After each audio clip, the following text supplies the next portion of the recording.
ready in 25 years.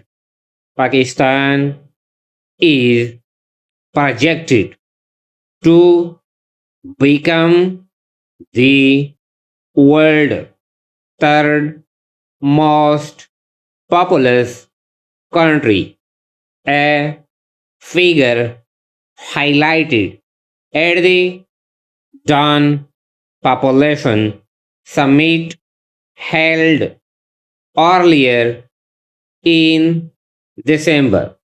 First up, with a rising population, care needs across the country will increase just as quickly, including direct personal care and indirect care activities in domestic, hospital, and community settings. Poster.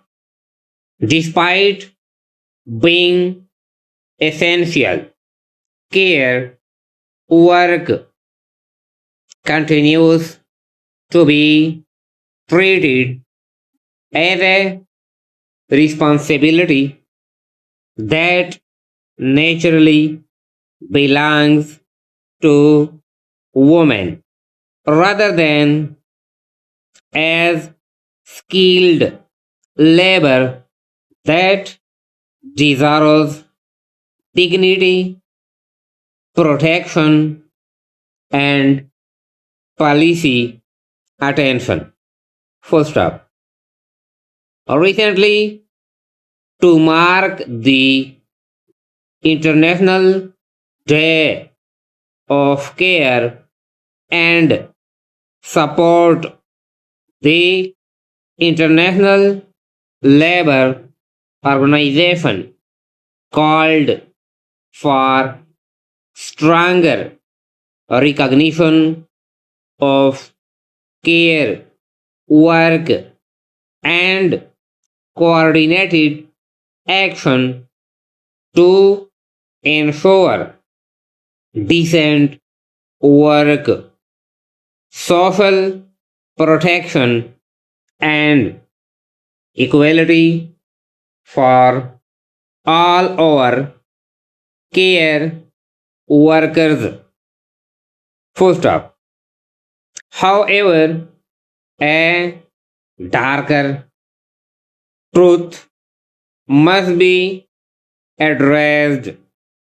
Not only is there a disproportionate burden of formal and informal care work on women, but it is also burden on equally among women, making care work a deeply intersectional issue.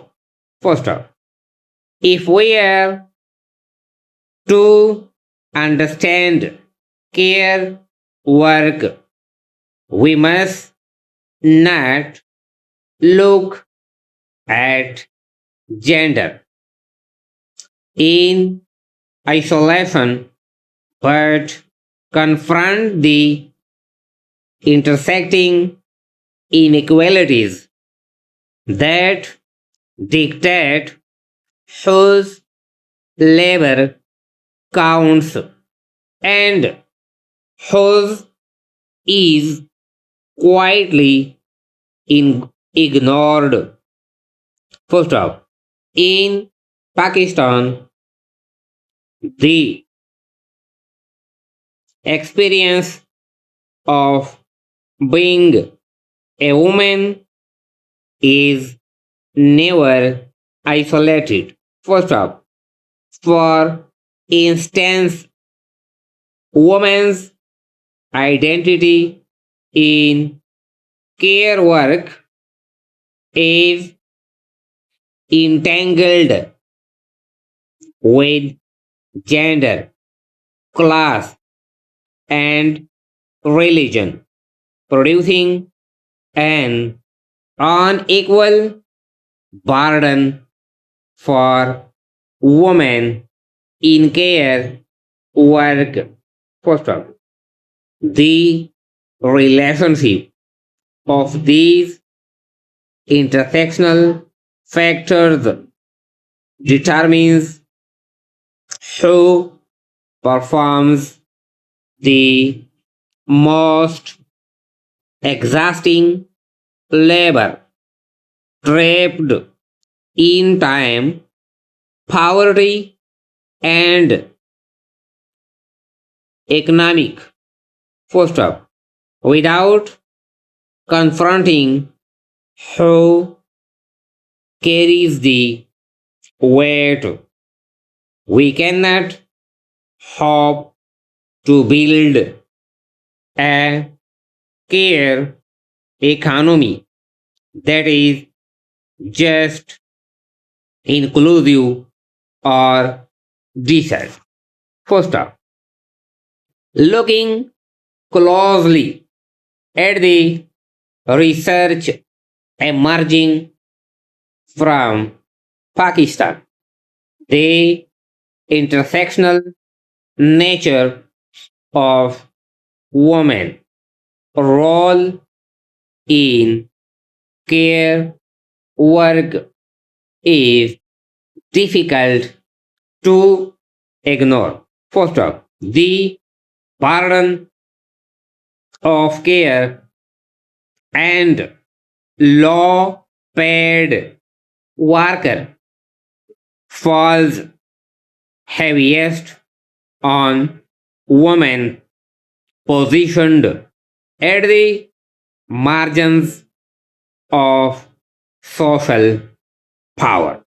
First off, research from Sarguda shows how women domestic workers stand at the intersections of gender, class, and minority identity.